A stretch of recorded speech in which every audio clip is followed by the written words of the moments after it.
Tonight, a major California crop is threatened, not by what's there, but what's not.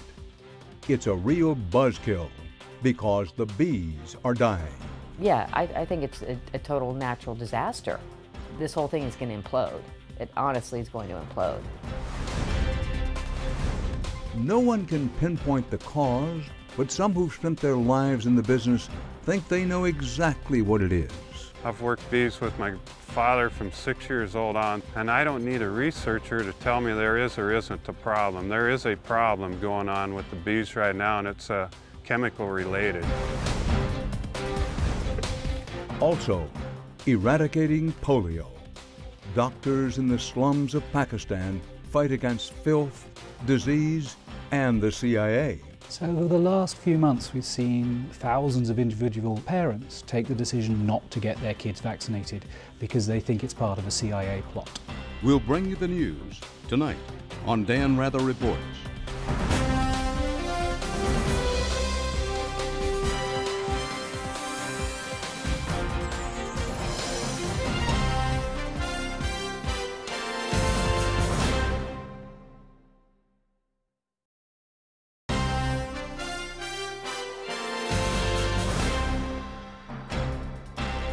Good evening.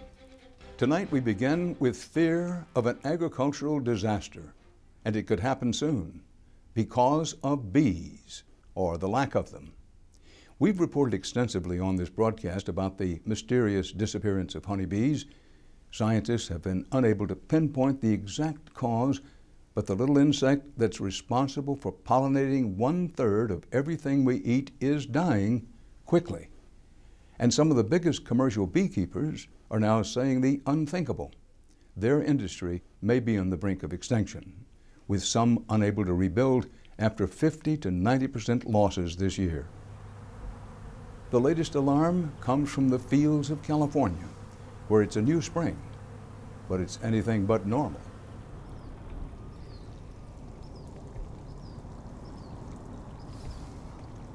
Each year in late winter, a spectacular and little-known event plays out in these fields. Syrup running everywhere. 1.5 million beehives from nearly every state in the Union are shipped on tractor trailers into California's Central Valley. Their mission? To pollinate 800,000 acres of almond trees. This is the largest mass pollination effort in the world, and it happens for just a few days every year. Most of the world's almonds, 80% in fact, come from this one patch of earth. And they are 100% dependent on honeybees to produce a crop. I'm baked.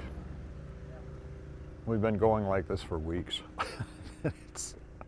John Miller is a fourth-generation beekeeper out of Gackle, North Dakota. Yeah, I'm supposed to go over to River Rio. He spends half the year here in the Central Valley.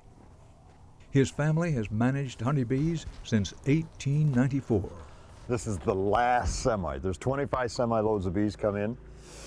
These bees spend the winter in a potato cellar in southeast Idaho where it's dark and quiet, just like bees used to be in the forests of Germany millions of years ago. Then we bring them out here and whoa, the bright light, and oh, bloom. You know, the almond tree wakes up in February.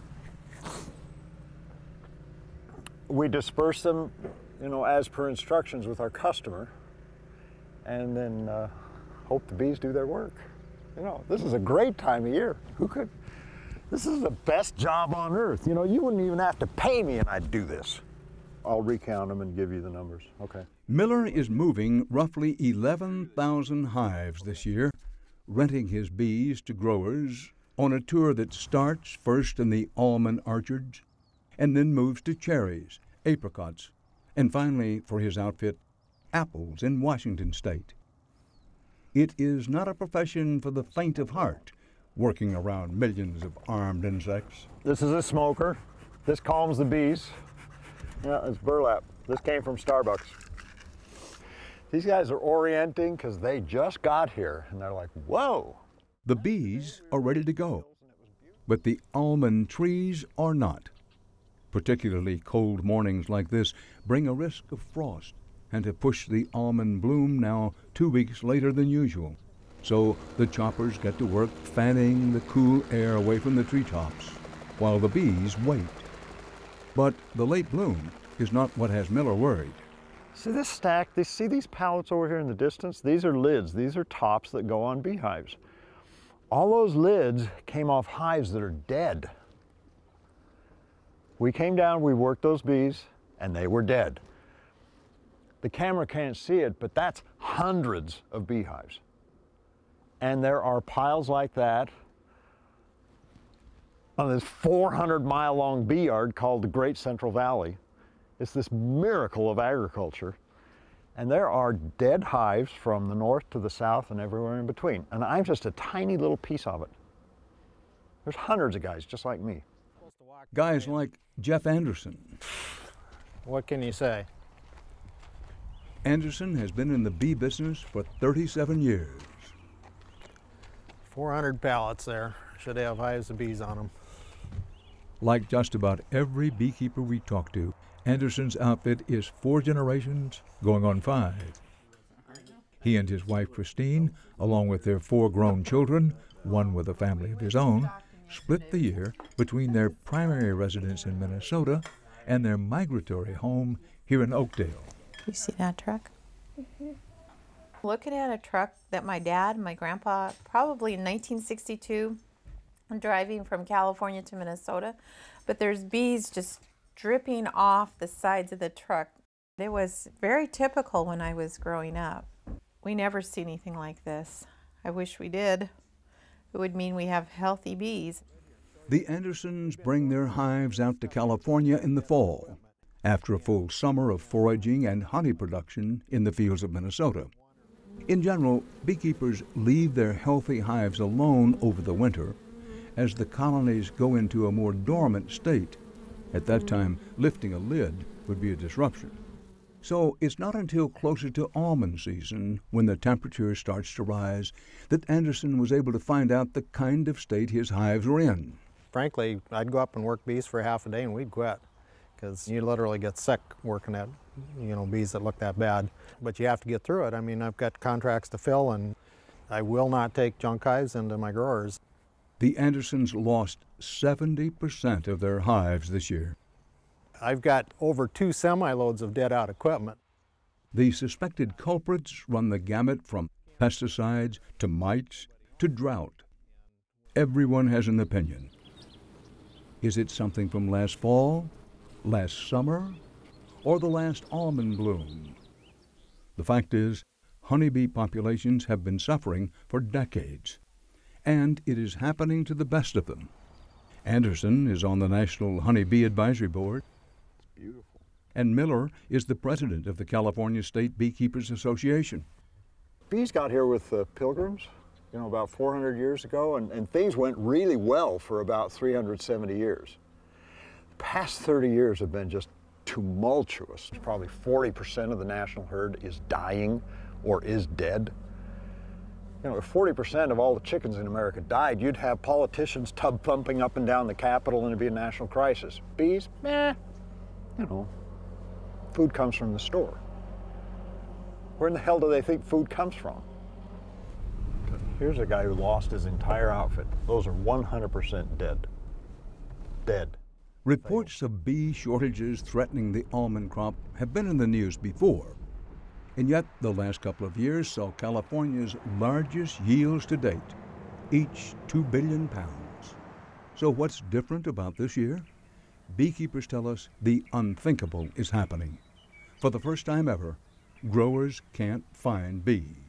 There are almond guys on the phone this morning who are in tears because they have no bees, and they can't find any bees at any price. It's a wreck. Miller's name for Pollination Tour 2013? Death Rattle. We're not sustainable. We can't keep going down this path. We're losing. We're losing. We decided to take a road trip, crisscrossing California's Central Valley north to south, to investigate if the almond crop really does face a crisis this year. One would never guess the drama that's playing out on the fields from the looks of the main streets. This is Ripon, population 14,000, self-proclaimed almond capital of the world. Despite the late bloom and with nary a flower in sight, today is the annual Almond Blossom Festival, a chance to parade this year's almond blossom queen in her court. Almond orchards stretch along a vast corridor 2 hours north of Sacramento, all the way to the foothills bordering Los Angeles County. More than 6,000 almond farmers, a full half running small operations on less than 50 acres. The largest almond grower in the world is here too. Paramount Farming Company in Kern County has close to 46,000 acres of almond trees. The nice thing about growing trees is you get to know the orchard over a long period of time. Joe McIlvaine is the president of Paramount. The Central Valley is unique. It has a unique combination of climate, soils, and a water supply. Almonds require a very dry climate, but they also require a lot of water to grow successfully. So that combination is really found in very few places in the world. In China, for example, the areas that are dry enough to grow almonds are too cold, and the areas that are warm enough to grow almond are too wet. 71% of the almonds grown in California are exported overseas, with China, Spain, and India the largest markets. With almonds now being used in everything from baked goods to milk, and more focus on almonds as a healthy snack, they have even surpassed wine and dairy as California's most lucrative agricultural export, bringing in more revenue than wine and dairy combined. It's been a good time to be an almond grower up to now, but large farm or small, Mother Nature needs a hand, or rather a buzz, to make a crop. Almonds are not self-fertile. This almond tree will not make a single almond by itself. It requires the pollen of a second almond tree. If we don't have bees in the orchard, we make no crop whatsoever. A world without bees would be a pretty boring place. You'd be eating oatmeal, corn tortillas, and that would be about it. Gordon Wardell, PhD, is the resident bee biologist at Paramount Farming Company. Being the largest almond grower in the world means they are one of the few who can afford to have their own scientist on staff. Paramount needs more than 90,000 hives. 10 years ago, California wasn't demanding this number of colonies. One of the beekeepers calls it the great promiscuity. You know, we're exchanging diseases with everybody, then they go home and refine those diseases and come back again. But beekeepers tell us they like to bring their hives here because Paramount is doing a lot of things right. They don't spray anything on the bloom while bees are present, and they pay a premium for strong, healthy colonies, which is judged by the number of frames. This colony is probably about 12 to 14 frames of bees, and that's a very good pollinator.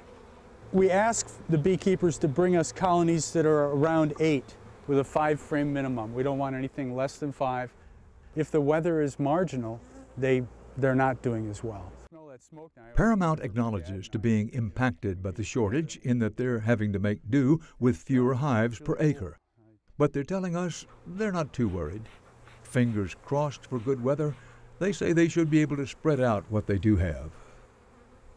But just down the road, this pink bud here will turn... Smaller growers, the majority of farmers out here, are experiencing something else entirely. With only days left until bloom pops, they're struggling to find hives off the, quote, junk pile. There is rumors that there's 100,000 acres of almond trees that do not have bees to pollinate them. Up next, the bloom is on, and so is the mad scramble for bees. You'll want to see it, so stay here with us.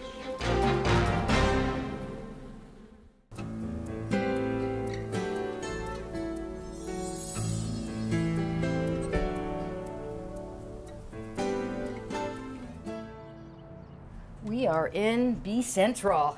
This is it right here. Room blah, blah, blah in Modesto, California. This is my favorite room. Had it for 5 years now. They know if anyone has a sense of what's really going on in the almond fields this year, it's Denise Qualls.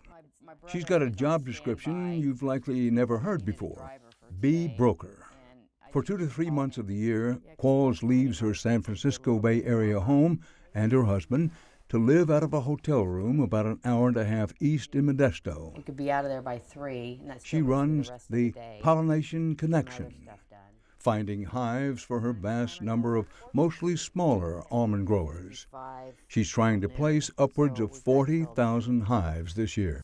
I was in banking for almost 20 years, you know, wore a suit and high heels, and now I'm out talking with growers and beekeepers and wearing cowboy boots, and I got my jeans lined up, and I get amazed every once in a while that I'm doing this today.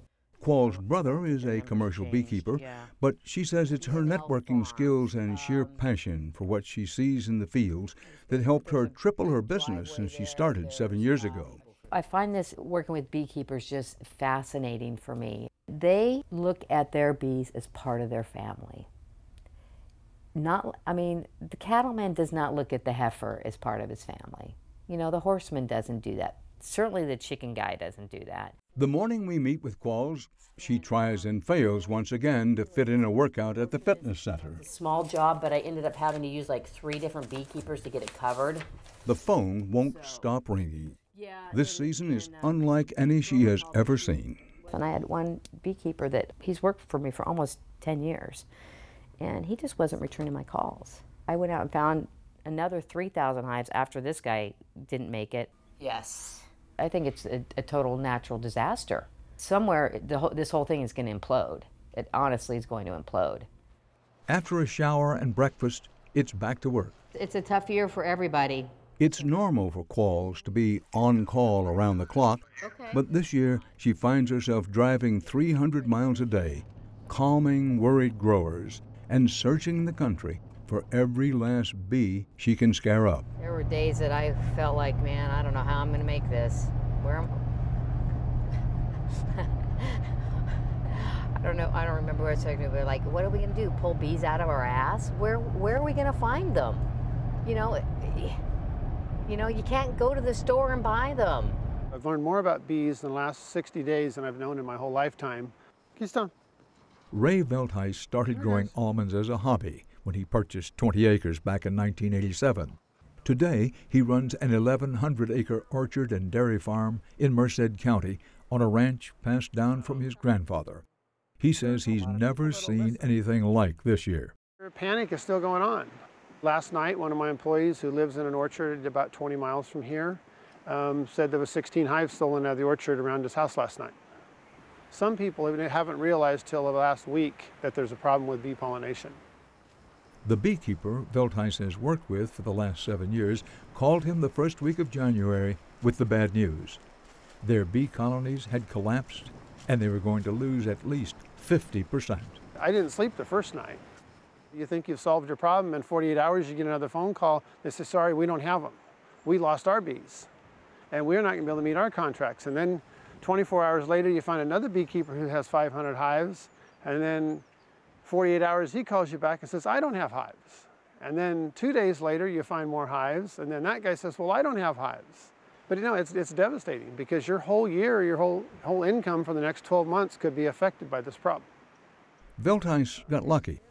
A bee broker managed to find him hives all the way from Georgia and Florida, convincing beekeepers who don't usually like to bring their colonies to the almonds. It's a story we heard echo across the valley. Growers may not be getting as many hives as they want, but at the last minute, they're able to get at least something.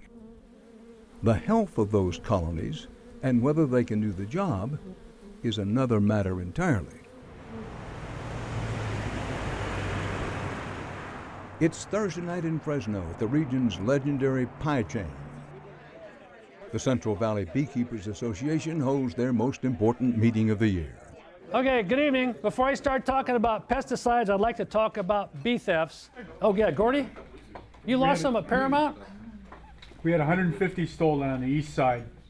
Or they're going with Beekeepers like Gene Brandy of the American Beekeeping Federation are here from all over the U.S. tonight because they're in the same boat and they don't know what to do.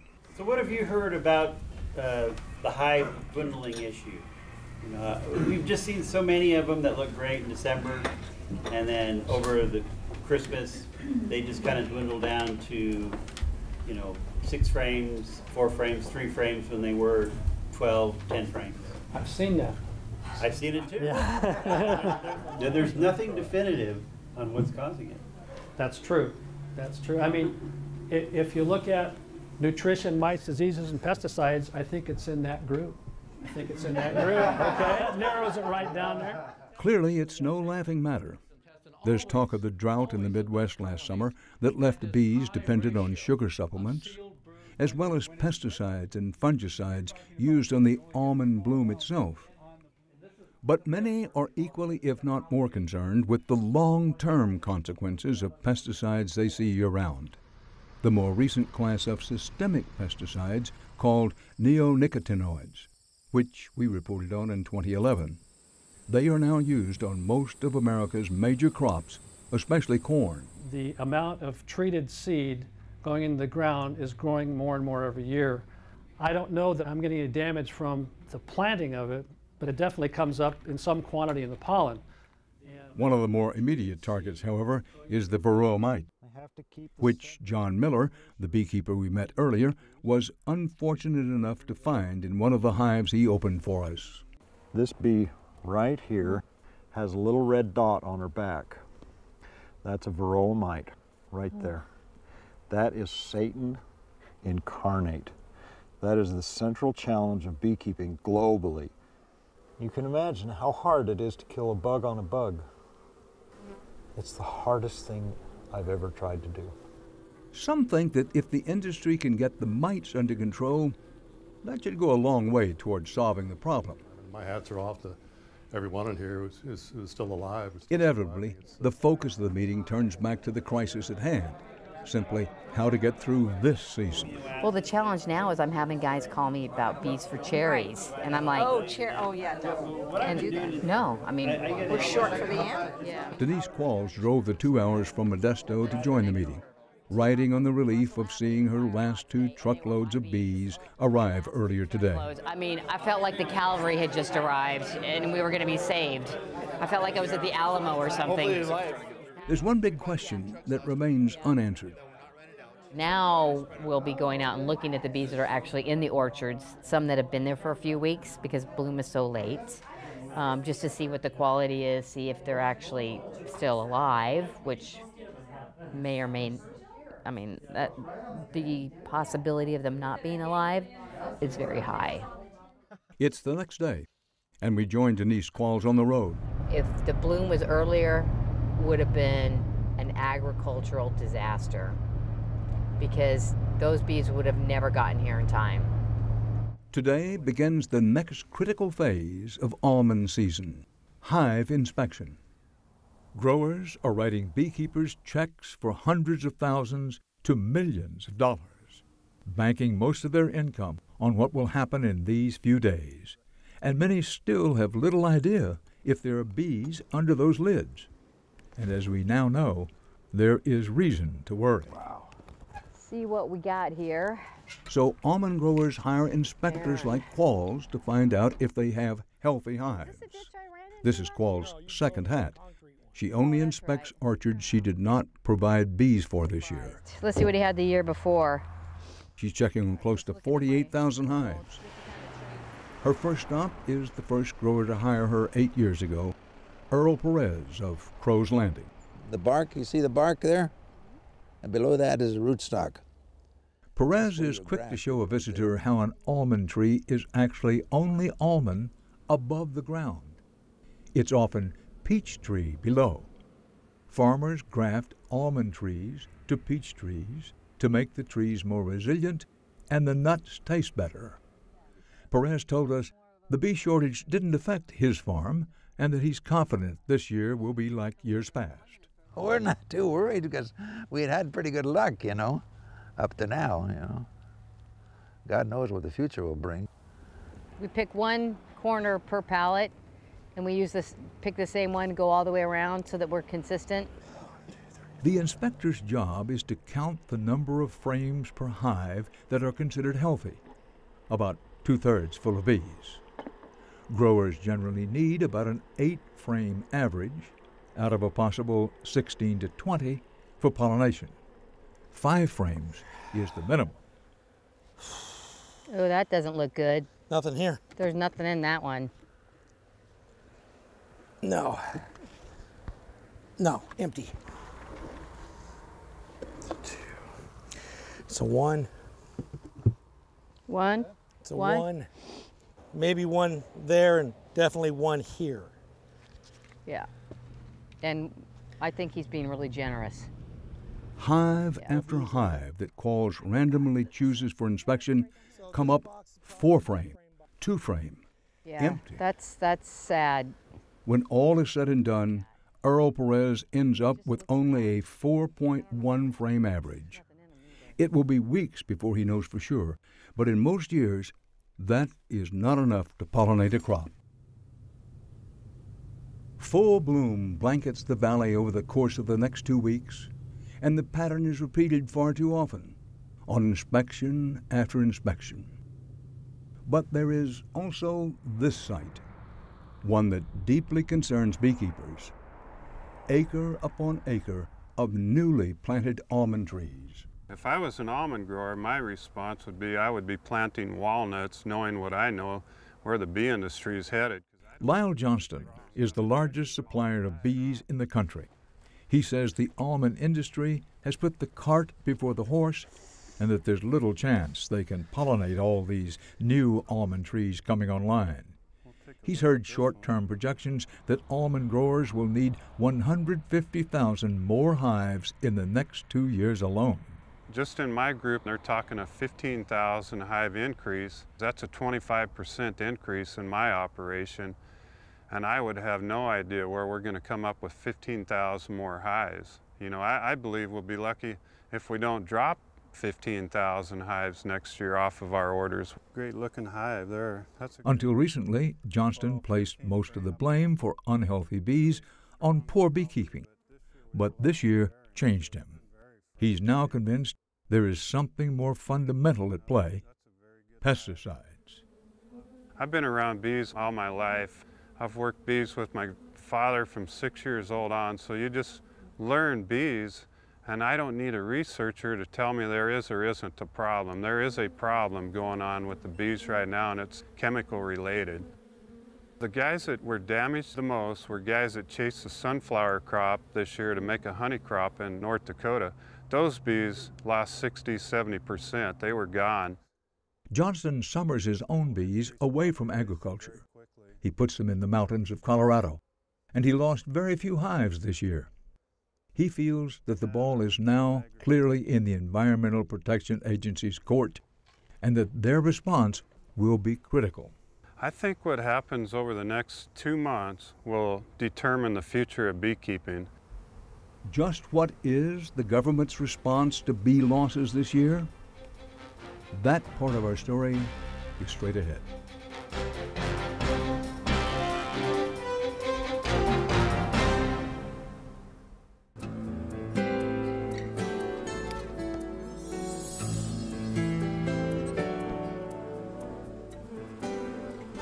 The commercial honeybee industry is one of the cornerstones of our entire food supply.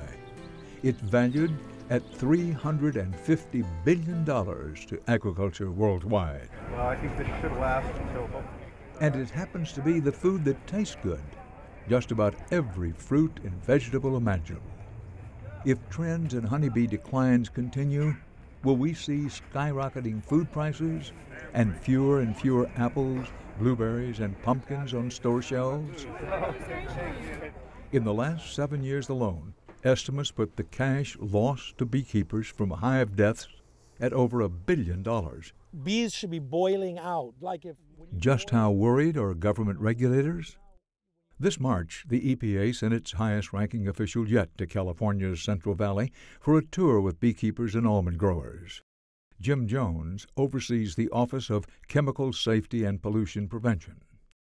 Beekeepers who were there told us Jones got the message. The bees are in trouble, big trouble. But they say he seemed more interested in finding new places for bees to forage than in controlling pesticides. And then there was this.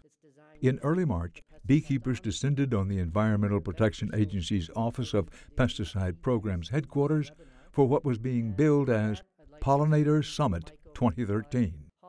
The beekeepers had high hopes they would get some answers. I know you're all aware of the challenge that we're facing globally in terms of pollinator declines that have been going on for decades. Stephen Bradbury is the director of the EPA Office of Pesticide Programs. Clearly, there are multiple causes to the declines that have happened over the decades, ranging from habitat modification to culturing practices to nutrition to pathogens, as well as the potential role of pesticides. The summit was in fact perfectly timed for the start of pollination season. But most of the discussion had nothing to do with almonds or the bee problems in California. One of our innovative thinking employees at Bear Crop Science had an idea. It was mostly pesticide manufacturers who were on the docket: Bayer, Syngenta, Monsanto, DuPont. The vast majority of the panels were moderated and presented by pesticide companies talking about new advances in corn seed treatment, specifically how to prevent chemical dust from drifting in the wind. These are, again, air planters, and they're very precise. No doubt this is an important issue for beekeepers. Preventing bee kills from exposure to corn seed dust is one important piece of the puzzle.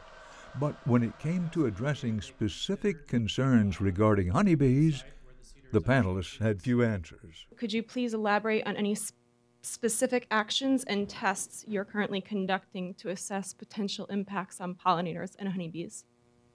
I can't say that there's anything going on, but your point is well noted, and we'll speak with and develop relationships with manufacturers to understand that issue a little bit better. For hours, there was no discussion of the dire state of hives in the almond fields of California. Then the Department of Agriculture's lead bee scientist, Dr. Jeff Pettis, took to the podium. I'm always a very optimistic guy, but this year is particularly bad. Dr. Pettis had just come back from a tour of the almond orchards. And in past years, like I think 2009 year, bees of this caliber would never even be rented. The beekeeper wouldn't bring them, or they wouldn't be paid for. He went on to say that he thinks pesticides are indeed playing some role. The EPA did invite one beekeeper, the country's biggest, Brett A.D., who lost over 40% of his hives this year. If the only thing we're going after is just have the world's most awesome ocean-to-ocean corn crop, we're going to lose a lot as a nation. A.D. is concerned that even with the improvements in dust drift technology, there's just nowhere left for bees to forage. The best areas have traditionally been in the Midwest, but conversion of grasslands to corn and soy, not a good food source for bees, is occurring at record rates. 1.3 million new acres in just 5 years. That's a rate comparable to deforestation in the Amazon. And it was a very good paper. Beekeepers say they are desperate for good pasture and more support. Without help from other ag industries and government entities, beekeepers won't be able to survive and service the pollination needs. Many beekeepers were wondering whether federal help was on the way, but a USDA representative offered little reason for hope. So I did check into this last night to see what could be done at this point. At USDA, our hands are tied. There's nothing we can do without having funds authorized. So that's out of our hands. So you can take that with and do what you want with it. The USDA is actually a leader in the research into causes of honeybee declines, with millions of dollars invested in projects around the country, as well as their own bee lab. But to beekeepers like Jim Doan, there's no time for delay, no time to wait for answers. He needs healthy bees this year. So if I don't come up with the numbers, or some of the other people that are in Florida that are already under stress don't come up with those numbers, we're going to come up short for apples. The blueberry growers are already talking about coming up short on blueberries in Maine. This is a real crisis. We need help. Doan pollinates 10% of all the apples in New York State. He lost and had to rebuild every single one of his hives over the last year. We cannot keep bees in agricultural areas any longer. And my family's kept bees for over 60 years in the same area that we've been keeping bees. So.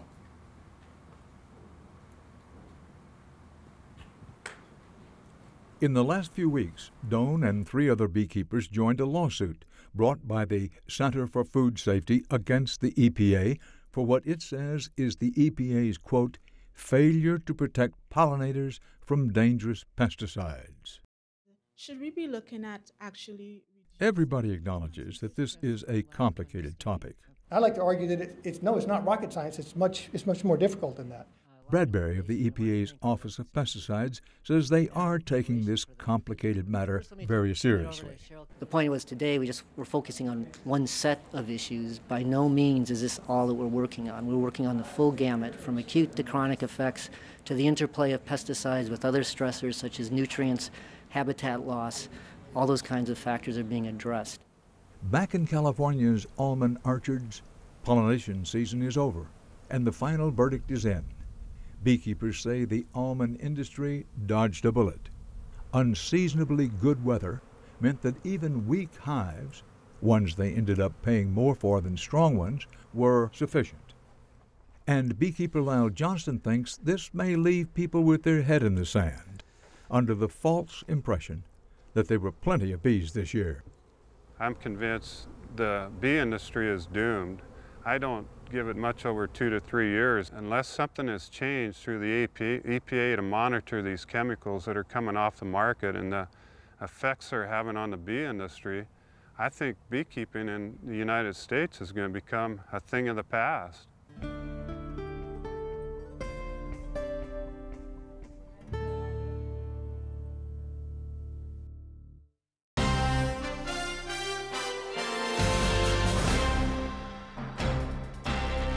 And that's our report for tonight. From New York, for Access TV, Dan Rather reporting. Good night.